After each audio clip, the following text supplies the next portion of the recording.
Hey, beautiful people. I'm Rickita, and this is Credit 101, and this is episode 18. In this episode, we're going to talk about civil judgments, tax liens, and other debts on your credit reports.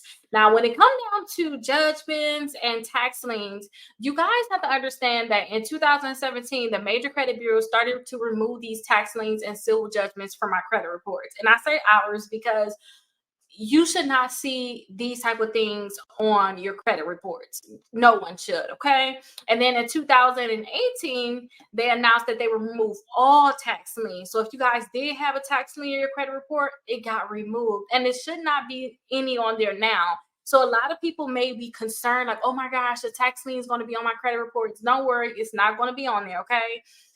In 2018, they said they were not going to do it. And then the removal of debts that did not arise from a contract or agreement, those have to be removed also. So for those gym memberships, those library, any fines or fees you got, just ordinary fines, and then your traffic tickets, all of those different things were told to have to be removed from your credit report. So all three bureaus. So if you see these different things, you guys, you shouldn't at all. You need to call the credit bureaus right away and say, hey, you got this tax lien on my credit reports. You need to remove it. Okay. Now, bankruptcies, there's a whole nother thing. Bankruptcy can still be on your credit reports, but there's a way of possibly remove your bankruptcy if it's reported inaccurately or if it's not yours. And we're going to talk about that later on in Credit 101. Okay. So let's go ahead and go to episode 19. We're going to talk about Experian Boost. I don't know if you guys heard of the Experian Boost, and we're also going to talk about the Ultra FICO score. So I'll see you guys there.